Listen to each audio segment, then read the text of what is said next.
Warubizi. Shalom shalom bakunzi ba Warubizi, twari tubakumbuye. Ubu ni wa mwanya wanyu w'ikiganiro ca Warubizi mushikirizwa imisi yose ku wa gatatu, mukagishikirizwa n'ishengero rya CS. Nanje ndakibategurira nitwa Sandrine Uwimana. Ubu rero tugiye kuganira ndi kumwe n'umukoste wanje. Hello Warubizi. Hi. Hello. Kuwatanzi nitwa Vika. Yes. Yego. Turagiye kuganira? Yes. Umushitsi wacu dufise urashobora gutanga intangamarara like introduction.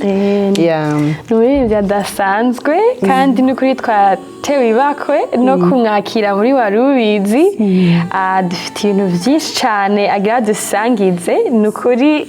Uri ready wewe? Yeah. Kandi natwe turabaririmbyi. Kandi turabaririmbyi natwe. We are blessed today. Let's go. Let's go. Warubizi. Mushitsi wacu karibu. Murakoze cyane. Turashaka mwidondore rero abanywanyi bacu ba Warubizi, mubabwire wo muri we kubabazi ndetse no kubatabazi. Yes, kubatanzi je nitwa Nasibu, abandi banyita Chance. Yego, kandi ndakunda Yesu nk'abandi bose, nkamwese. Yego. Nico gikuru. Yeah.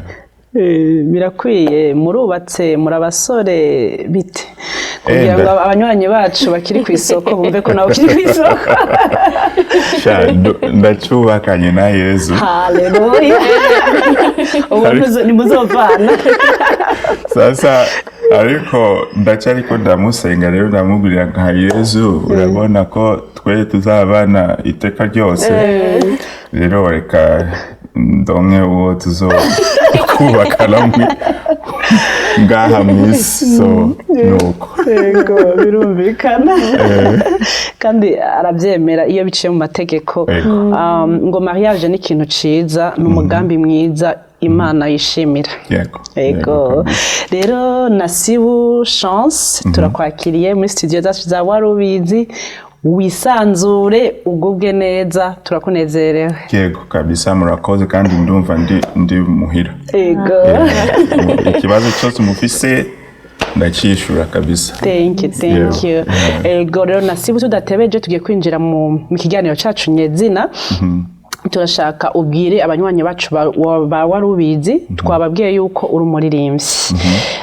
Turashaka utubwire mbega Nasibu kuririmba vyaje gute, eske uririmba indirimbo z'Imana canke uririmba iz'isi, bimeze gute? Kibazo kiza cyane. Je ndirimba indirimbo z'Imana.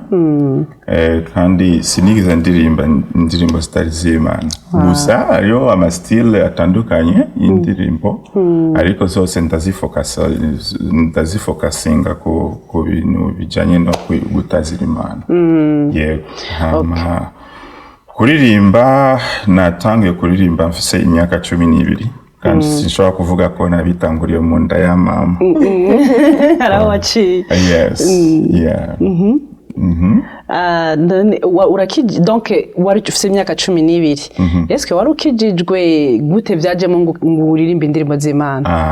That's a good question. Umva jewe kugira ngo ntangure kuririmba indirimbo z'Imana, kwanza byatanguriye kuri relation yanje personnel n'Imana, kuko navukiye muri famille chrétienne. Hama akenshi naruvaga ko umva ko mfise mama akunda gusenga cyane, kandi narabona ko ni couverture uruva nta kindi kintu nkeneye. Yes. Umunsi umwe mpura n'umuntu w'umumisilma, kuko niwe ndashobora kuvuga ko niwe yambwiye ubutumwa. Umumisilma niwe yakubwiye ubutumwa? Wow. Yes. Wow, that's good. Interesting. So ubu type twakoranaga imikate, je nari mfise imyaka 12. Imikate nyene imikate. Wow. So arambwira, eske waruzi ko utarabatizwa upfuye ntushobora kujya mu ijuru? Ari umumisilma. Interesting. Nyene ndumva. What? Ndumva mu umutima uramvuyemo. Kabisa nkumengo bacumitsemwo inkota. Yes. Ndamubwira are you sure ngo yego kabisa ntushobora kujya mu ijuru? Ndamubwira oya, mama wanje arasenga kandi aranisengera. Ninde yaku mama wani yigeze akubwira ko kandi mama ntiyari bwambwira ivyo bintu? No. Hama arambwira ngo none mama wani yigeze akubwira ko umwe wese azo kwihagararira azobazwa ivyo yakoze? Yes, ndabwira navyo narizi kuko narizi ko ari we mu ambassadeur wanje. Abarambwira utarabatizwa ubure kujya kubatizwa. Umva ndavuga man I'm gonna die. Hama nje mu muriro. Hama kwa Mungu yarabimbwiye yari vendredi. Kwa Mungu ndagenda mpura na pasteur wa mama ndamubwira jewe shaka kubatizwa. À 12 ans. À 12 ans. Pasteur arambwira ngo sawa nta kibazo tuzogira inyigisho. Ikibi intambara iraza muhira nari muri Congo. Intambara nenze ngo habaye gushwana abavyeyi. Intambara nyene yo mu gihugu. Hama turahunga. Nahise ngenda mvuga anytime urusasi runkubise ndaja mwijoro tu. Apana mwijoro ndanza ku buriro. Ntiwari bwabatizwa aho? No. Donc mwagiye kwiga, pasteur yakwemereye kwiga. Yes. Wamaze mwavyumvikanye n'amati wa. Byari biteye duhunga. Hama njewe canibwira. Byari biteye ubwoba. Naje genda mpunga nziko anytime urusasi runkubise sampfa. Waruhahamutse chance. Umva traumatize. Ama tugeze muri Tanzania, to cut the long story short. Ndakurikirana icyo kintu kuko uruva byangumye mu mutwe kumengo anytime napfa. Yes. Hama bamaze kutwigisha nyene y'umubatizo. Ama question araza bakatubaza kandi nk'ubu umuduga arakugonze utarabatizwa urajya kuja mu ijuru? Umve bamaze kumbwira ko ndashobora kuja. Waruzi inyishu deja. Ariko kubera kari akajya mukuri mu mizimu. Ndamubwira wapi sinshobora kubwira. Objectif yanje yari kubatizwa. Urumva umugenzi wanje yacyambwira niwaguma uhanga baraza kureka kubatiza. Emera uko nyene. Umva nahise nemera barambatiza. Umva ariko avec le temps nagiye menya nyene realite. Ndavuga mbo it was in the wrong way. Ariko Imana ishimwe ko nagiye menya. From there niho nace nangura kuririmba rero. Umengo nyene winjiye mu gakiza kubera ubwoba. Ariko nyene wagiye kubitahura gute? Wagiye gutahura gakiza ryari no gutahura umuhamagaro wawe ryari? Kubera nyene hari ukuntu baragutera ubwoba nyene ati uyu no munsi utarabatizwa ugenda mu muriro nyene. Watahuye agakiza ryari? Iyo ni question nziza cyane. En fait nahise ninjira nyene kuririmba atari uko nabishatse. Umugenzi wanje kuko papa we yari umupastori w'iyo church Emmanuel mu Ikigoma muri Tanzania. Arambwira Nasibu, jewe every day ndakubona ko ufise ijwi ryiza. Niwo joining worship team yacu. Naje rero nakuze mfise ikibazo cha shyness. Nyene isoni timidite. Avuga oya bari abantu bakunda kurabana cyane. Jesi shobora kuja haje. Koje amaso yanje ashobora kuntebagaza. Amaso y'abantu. Kuri kiyagiye. I'm telling you the truth. Warukiri umwana netwara basaruka. Sasa ngeze ndamubwira arambwira nukuri na numwe aza kokora. Ingo joining.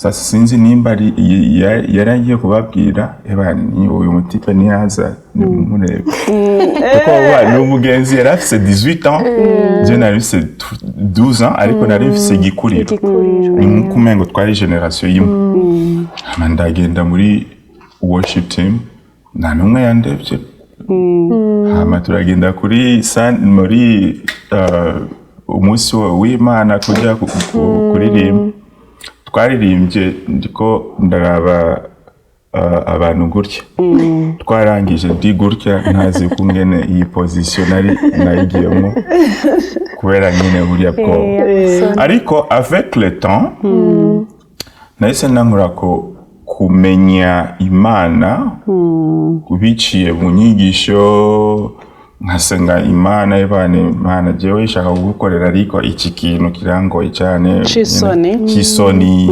yes avec le temps imyaka ibiri later naciye nankura rero kumva ko nyene ndi muri jewe uva 14 ans ndumva now personally I am Nasibu ukurikiye Yesu personally kandi naciye nankura kuba umuntu usenga ata blague zirimo yes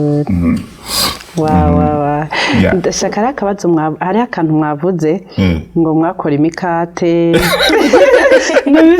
ngo karangoze kukuntu gukora imikate ya 12 wari ufise boulangerie byari bimeze gute mbona umugenzi yari afise boulangerie urumva yari mu gihe nyene kitari cyiza cya crise gusa urumva ifale yuko uvuga mbo sinshaka kuza ndasaba mahera ku bavyeyi reka ngende nyene yari umugenzi akuze cyane nkagenda nagiye nshaka kwiga gukora nyene wari ukerebutse aduza washaka gukora wiga wari muri Amerika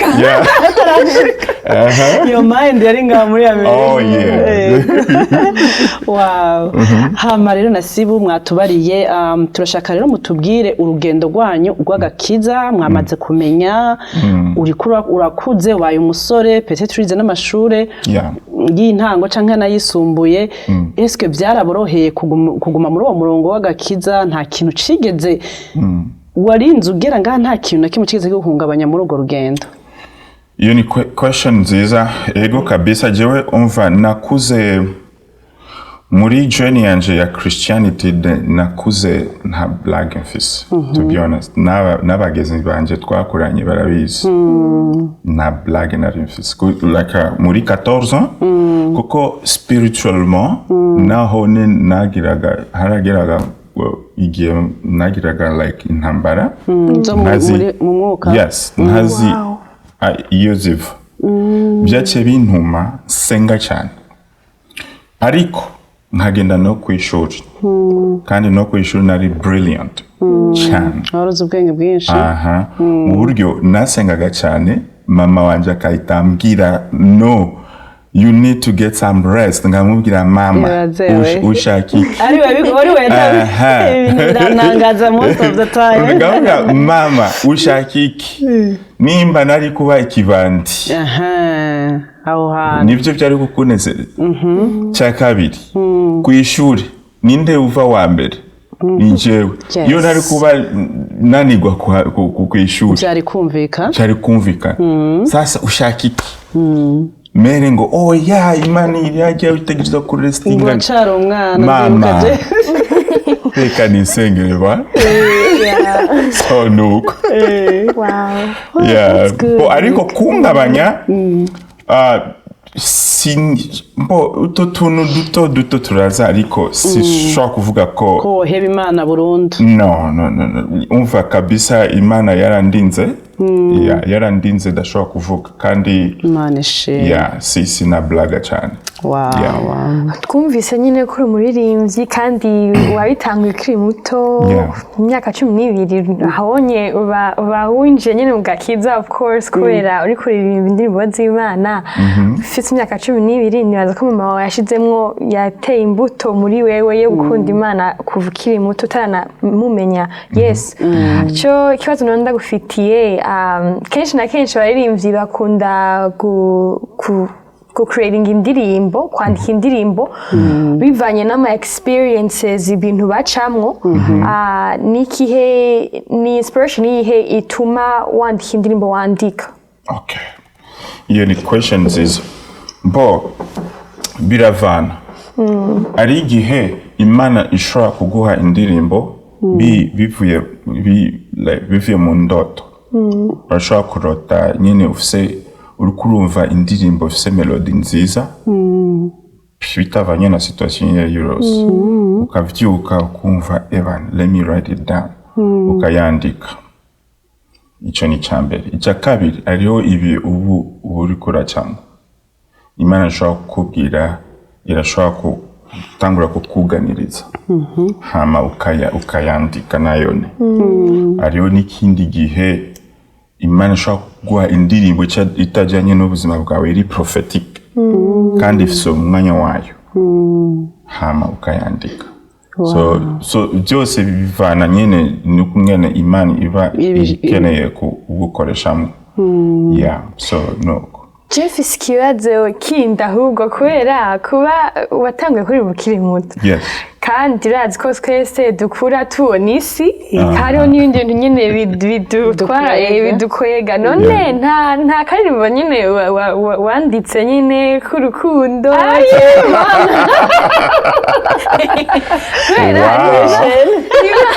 I know.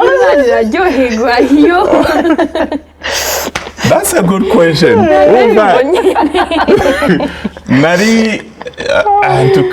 That's a good question, to be honest. Yeah. But sinigeze mpa, to be honest with you, kubera kutablaga cyane, I was too spiritual. Yeah, too spiritual mu buryo nara exagera cyane kuba spiritual kuko I didn't want to joke with that area. Ariko twarigize kugira mariage y'umugenzi wacu muri groupe twari dufise. Uyu mugenzi turavuga we have to compose a love song. That's the only day yari jeje nyene yari jewe n'umugenzi twa Patrick ariwe pasteur wa 3-in-1 now na sinibuka n'uwundi wa gatatu nyene turicara hasi Evan kabisa indirimbo nzeri iri poetic turanayiririmba kuri mariage umugenzi wacu. Peut-être n'abandi bake muri groupe yacu. Yes, ivyo nivyo nashobora kuvuga ko nakoze nka ndirimbo ya love itarimbi kandi twayikuye muri bibiri. Future wife wawe nyine yabiteguye. Oh yes. Nanje ndafite ikibazo chance nashaka ndababaze. None iyo ndirimbo mwayikomporeje ngaho yarabandanyije yoba yaragumye kuba ko niba ari y'urukundo ari yo mariage twumva indirimbo zirimbwa muri mariage nyene z'urukundo kandi zateye isoni kuko urukundo Imana irarwemera, right? None yo biri muri liste yoba mwarayigumije muri liste y'izufise canke hari abandi bayiplaying until now? Yeah, that's a good question. Shani tugeze twiyumvira kuyisohora. Yani nyene indirimbo hageze mariage mu evenement mu playlist tukayishiramwe nayo nyene kugira ngo nyene to having a fun. Hama antukani nitugeze tukiyumvira ngo turashobora kuja muri studio ngo tuyisohore.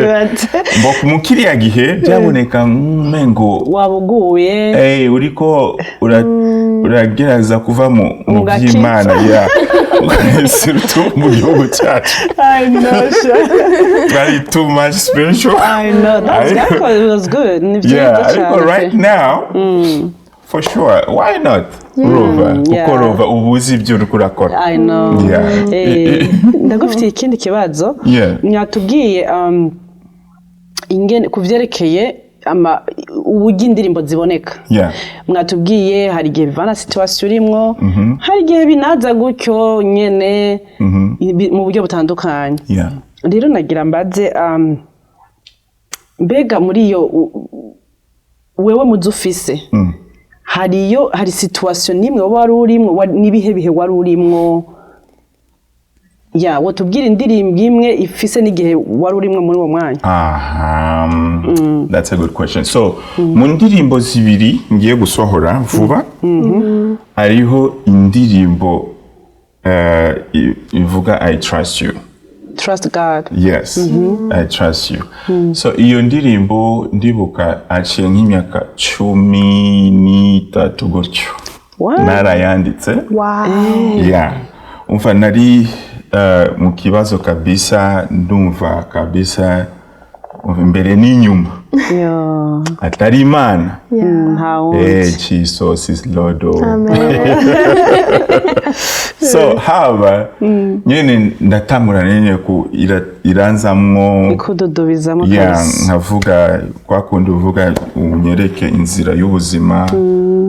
Nyene atari bya bindi bo kuvuga ngo ngo umubitira abanzi banje ubahonye ubarangize oya iba imatanye nyene na ya relation yawe deepening relation yawe n'Imana nshira inzira ya shaka mbone nyene ubwiza bwawe shaka unyereke inzira y'ubuzima kuko Imana iyo ikwishuriye n'abansi bawe sometimes iraba hindura abagenzi cyangwa se ikabereka ko ari Imana iri hejuru ya byose. Yes. So nibyo uva muri discipline nakuriye muri discipline yo kuraba Imana no gushira relation yawe n'Imana imbere ako woreba ibibazo urimo cyangwa se abansi bawe cyangwa se ibikukikuje kuko ubirevye ni naho uri kurabiha uri kurabiha ingufu ariko urevye uri ejuru yabyo ugira ingufu biriya bicika intege ukagira ingufu. Hallelujah. Amen. Niyo muri ko rero murasohora ubu muri ducishiriza ko iyo I want to see your glory and I want to hear your voice when I'm confused. I want to know more how to walk with you, my God, with you, my God. You make the way where there seems to be no way. Bring the hope into the hopelessness. You bring the light into the darkness. I trust you, Lord. Beautiful. Okay, so wow. Murambabarira ijwi ryanjye uva ndasegripe ariko yes uva ni nk'isengesho yo kwiyereka ko naho nabona inzira ni wowe inzira. Yes. Yeah. So umva nayirije mu buryo buri simple cyane na icyatumye ndayisora ubu if I can answer kuri question yawe ukora ko umva nari ndumuntu ndi picky cyane kubijanye na production ni naco gituma nafise na album kuko nararebaga nyene entourage ndimwo simfise ibyo numva ko biri satisfaisant muri Afrika iwacu yes hama n'abandi n'abagenzi bakambwira ngo abana bari inyuma yawe bari kuba nkumva ko ruva umuziki sinabwo ndiko ndawukora kubwo kurondera ubuzima cyangwa se amafaranga ariko ndazi ko Imana ishaka kumezagira mu nzira zindi zitari kurondera amahera biciye mu muziki ariko si bibi kuronkamwa amafaranga ariko ngeze ino Imana ica irankonekta rero na ba producteur numva ko yes warukeneye yes kuko uva umu producteur agira ama final mix ya Kirk Franklin uva ni ni niveau national yo muri Amerika. Wow. So agukorera umuziki wumva ko now ndashobora gukora umuziki n'umutima umwe. Wow. Yes. Wow. Nene nasibo hari ahantu wowe warasengeye. Nova nari ibibazo byinshi. Ubu hari icyo wowe warasengeye imbere y'uko uza muri Amerika kuko urumva warufise passion warufise n'inyota yo kuronka abo bantu baproduce umuziki wawe. Uwo barigeze ubisengera ukavuga uti man uzonshikane muri Amerika numva ngo bafise ibintu bikomeye kugira ugere hano wahageze gute wo bazanwe n'ivyo no kuririmba umuducira gatari ku mayanki. Iyo ni question nziza ego bo kubisengera sishobora kubesha ngo nabisengeye kubera ivyo ariko narasengaga ko mba nyene ahantu ari comfortable bijanye n'ubuzima. Okay. Ndafise umu sister wanje umwana wa mama wanje mutoya bo yararezwe na mama benshi babazi ko yes bazi ko ari wankurikira twaricaraga tubonye indege yagurutse kata tuvuga nzo kuduga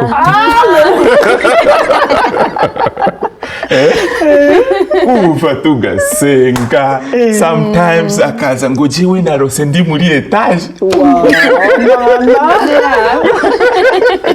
Yeah, so Rova ariko yari amasengesho tukira abana right? Kandi wibuke mugabo ngo ururimi rwacu rufise ububasha burya mwarabyatura Imana nayo ikandika ahantu kandi ngo ibisengesho ry'abana burya mwasenga muri mazi kiduze gusa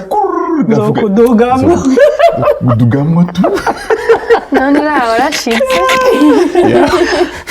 So Rova byari by'abana ariko quand même twara profetiza ariko uko ngene naje ngarero bo ariho umuntu aba muri Canada ari muri organisation y'abanyamerika bijanye n'umuziki na competition niwe yambonye kuri Facebook turatangura kuvugana arambaza nyene background yanje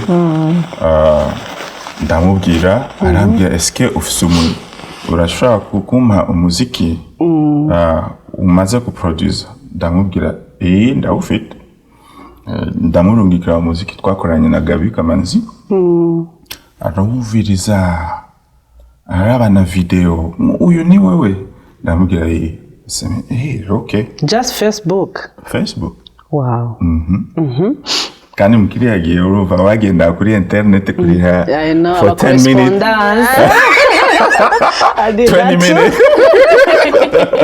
20 minutes ukagenda iminota ibiri irasigaye you don't have money ukasending a message iminota ibiri ikaba irangiye ukagenda ukariha amahera ya 20 minutes ibaze sha. So uyu muntu nahise mbona kuri email yanje nomination. Oh wow. Avuga si bya bindi bya spam ndamuhamagara ndamubwira je nabonye email yari yashize ko nimero ziwe oya email irimo amazina yiwe ariko mbonye nomination ngo ni spam cyangwa ni wewe ngo ni jewe ndamubwira okay arambwira twashize indirimbo yawe muri komite tubona ko ari indirimbo i responding kuri level yo ngaha. Sasa turakunominating ngumu international Christian singer. Wow. Okay, I didn't believe. Arambwira wewe genda ugire publicité abantu bakuvotinge hama the rest we gonna know what to do.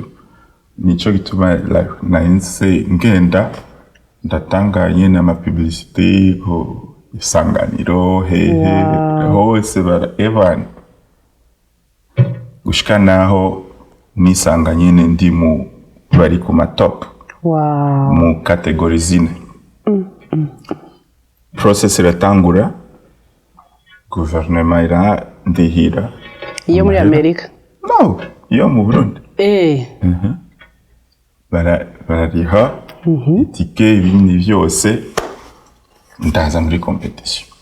None ntaguciriyemo uwo muntu abo bantu baba babijejwe umva iyo guverinoma niba ari yo muri Amerika niba ari muri Canada nibo babwira guverinoma yo muri Burundi ati canke aho uri ati uyu muntu muteza kumurihira ibi canke barabarungikira amahera bimeze mwosigurira abanywanyi bacu baroye.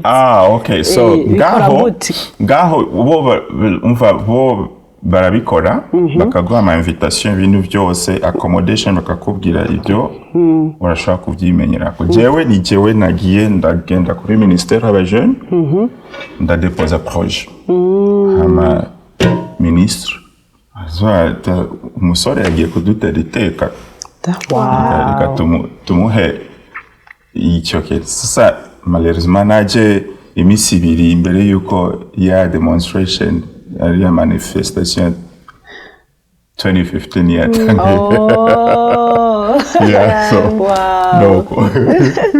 Ariko inzira z'Imana ndaza ndagenda muri competition ndatsindira category zine.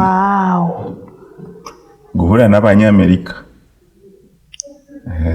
sawa reka tureke ndega nasiyo mukobosto wanje akiri kariyumvira cakubaza icyo gihe wari uzi icyongereza ku buryo ushobora kugira ama competition n'abanyamerika kweli?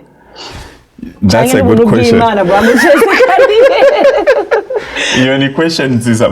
Icyongereza nari nzi cyari icyongereza cya British kuko uruva no ku mashuri nakundaga icyongereza ariko cyari cya British.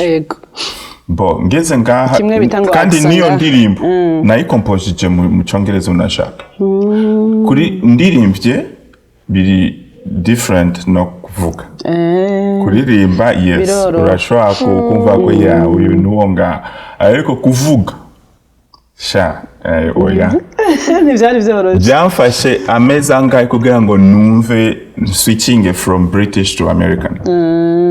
Over sometimes nafataga cousin iyo ndiko ndavugana na customer service nkamubaza yavuze iki yavuze akambwira bize ukukuru so it took me some time. Kumvise ko byagutwaye imyaka hafi 13 kugira ngo usohore iyo ndirimbo ya Trust You. Yes. Nirihe tandukaniro wabonye kuba uri mu gospel artist wo muri Afrika no kuca transitioning nga muri US? Nirihe tandukaniro wabonye kubera twumvise ko byagutwaye imyaka 13 kubera nyine production nk'ibyo nyine? 13 itandukaniro nuko icyambere muri Afrika dufise umwanya mwinshi nta mahera dufise. Urabona iyo itandukaniro ariko iyo wari kuba ufise umwanya ukaba ufise n'amahera nibyo bituma umuntu agera kure. Ariko ngaho uba ufise amahera umwanya ukaba utawufise. Nkaje turebe example naje ngadi ndije nyene muri famille direct sinari kuca ni jugunya muri mu muziki nibagirwe responsibility. Uravyumva kuko uruva at the end of the day iyo uriko urakorera Imana sometimes the enemy Satanis ni impoli arashaka kugufata uko ashaka kubera iki agufate he ku mufuko. Ariko iyo ufashe responsibility yawe ukavuga nshaka kwiyubaka kwanza mbere y'uko nubaka abandi ko byose bitangurira kuri wowe. Nibyo nakoze. So iyo time yose ni kwa ko nariko ndiyubaka kwanza ndonye at least ibintu biri basic menye na culture yo ngaha kuko uruva Paulo niwe yavuze ngo kuba Roma nk'umuroma zo kuvuga ko ushaka guhinduka umuroma ariko kubera ko iyo utahuye ukungene proceeding ni nako uzomenya ukungene ushobora kubaha gospel nkaje like right now senga muri church nini yangaha muri Arizona kugira ngo batangure ku acceptinga ukungene mbona ibintu muri worship natangiye kwanza jewe kwemera ivyo bakora hama bukebuke hama batangura kubona this guy I'm a surprise every day you know until right now sindiko ndivuga cyane ariko ndiko ndavuga ukungene Imana ituma uinfluence abandi right now ari most of time now hoba ari ikintu kinini bateza gushaka kuba kombahaye bagize abana bava muri college bakaza kugira internship neza kuba ndi around kuko ari ikintu they will still want to learn and grow so rumva uteza kwanza kumenya what's going on around in order for you to say okay now I understand kuko ariyo iriya connection ukahita bajyana rero ku byo Imana iri guhamagarira none ngerageje kumva none uretse yuko ugira iyo mpano yo guhabwa indirimbo no kuririmba kuzisohora urafise rero n'impano yo gushobora kwigisha umuziki niko twumvise nk'abana bashaka kubilearninga eske hari ico urabishoboye no uva nabitangiye kera ko surtout mindset ya worship vocal coaching byo nabitangiye kera ariko ngeze ngaha niho byaciye byaguka kubera ko entourage yaciye ituma byaguka nabitangiye nyene muri 3-1 hama abandi 3-1 since ko muyumva ni ministere twatanguje tura encadre bamwe barakura nabo bara encadre abandi hama ngeze ngaha byaciye byaguka kubera ko ariho amaresource yose dukeneye ego turi ku musozo w'ikiganiro cacu ariko nashaka akakabaza nako nyenda kakubajije uretse kuririmba hari instrument wo uvuza eske uravuza gitari uravuza piano hari yindi instrument wo uzi kuvuza that's a good question instrument mvuza ni acoustic ariko nabwo ari muri uburyo buri professionnel n'uburyo bwo kwinspira nyene kuko to be honest na mwanya nararonse wo kwiga instrument kwa na focusinga cyane muri vocal no muri monde spiritual byatumye numva ko shaka nyine kuba the master in that area hama instrument nyene when I'm sitting with musicians they will understand this is a musician ariko nabwo mvuza musical like practically now nasi utubwiye ibintu bikomeye kandi biriko biratwigishiriza abanywanyi bacu imbere yuko tugusaba intererano tubwira abanywanyi bacu Michael nakantu kanyuma umbuto atodugenda tutamubajije nk'umuririmbyi wewe indirimbo zazizosohoka ryari kugira ngo abantu bacu nyene bitegure kumviriza indirimbo zobafasha indirimbo ya mbere izosohoka le 26 itariki 26 mu rugo kwa mbere ndibaza zikuranwa nyene amezi abiri n'ubu ndiko ndagerageza Imana imezagije ko ngerageza kugira ngo nyene every 2 months mbefise ndirimbo gusohora abantu nyene utangure kuhezagirwa ndumva ko nyene n'umwanya nshaka kuba muri presence y'Imana kandi nzana abandi muri presence y'Imana eko nasibu tugiye kurangiza ariko nuvengo nitworangiza nta kibazo ndacyari nga muri Arizona ego nashaka ndakubwira utubwira abanywanyi bacu bariko baratwumviriza uyu munsi hari abaririmbyi bafite impano nyinshi zitandukanye bari mu gihugu bari mu bihugu binatandukanye wanashaka ariko reka tuvuge u Rwanda n'u Burundi ko aribo tuvuga ururimi rumwe we watubwiye ingene Imana yagufashije numvise jewe ikintu aco nagerageje gukuramwo ikintu ca mbere nuko wahagaze uyu munsi abaririmbyi amaze kuja mu mwuga nk'uyu akaba umustar noneho wabaye international usanga ivy'agakiza asa n'ubishize iruhande wa muzika akawugira akaba nk'umustar hari ico batubwirira ukuntu babwirizwa kuvyitwaramwo kugira ngo bizobashikane kure ntibizobihereraho canke ngo bisange muri karaoke nkuko tubibona ku bandi and so on. Shacho ni ikintu gikomeye cyane kandi urazi imihamagaro irasumbana. Urazi sometimes hariho umuntu iyo Imana iguhamagaye muri domaine ukayivamo you cannot go far. Nushika kure. Ntushobora kujya kure kabisa. Ariko abandi birashoboka ariko ubuzima buba buri ubuzima butaryoshe. Uko ahantu honyene umuntu arongera ko security arongeramwo amahoro nyene umunezero it doesn't matter ubuzima nani struggle ba uri kuracamo no kuguma muri relation yawe n'Imana. Hallelujah. Iriya relation niyo izana iriya source y'ubuzima. Yes.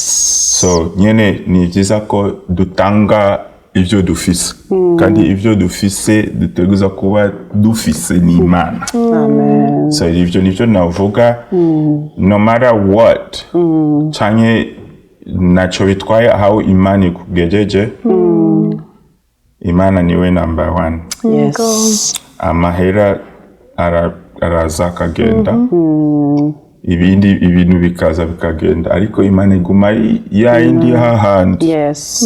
Kandi nawe wogenda irakubwira gusa we genda uzagaruka uzonsanga ngaho. Like ijambo ry'Imana rivuga ngo murondere ubwami bw'Imana ibisigaye byose ni nyongera. Hallelujah. Hano Imana turarangije ikiganiro cacu nkuko mwumvise umutumire wacu ntasanzwe vraiment.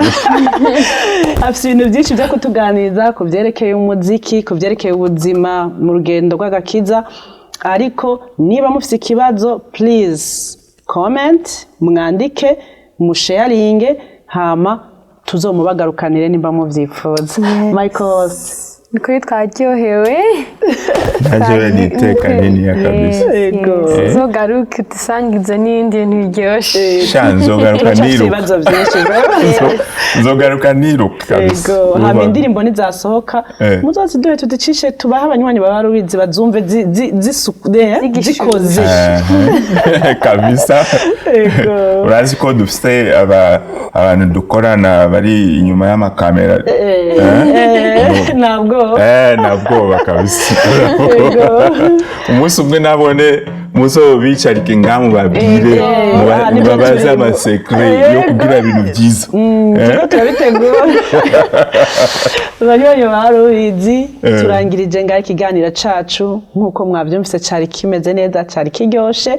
Sino kwibagira kushimira bari behind the scene nkuko bagiye kubavuga ko n'abantu badasanzwe n'abantu bakora ibintu bikomeye n'ukuri turabashimiye cyane. Hama twongeye kubibutsa gahunda z'ishengero dusenga ku minsi ya gatanu ku mugoroba saa 2 na dimanche saa 4:30 nukuri tugira ibihe vyiza bidasanzwe. Turabatumiye abari hafi n'abatari hafi murashobora kuza murakurikirana ama link hariho dufise channel yacu kuri YouTube nukuri mushobora kudukurikirana 100% kandi mugahezagirwa kandi tubona Imana ikora ibitangaza. Mugira ibihe vyiza rero tubasezera abanywanyi bacu. Bye bye.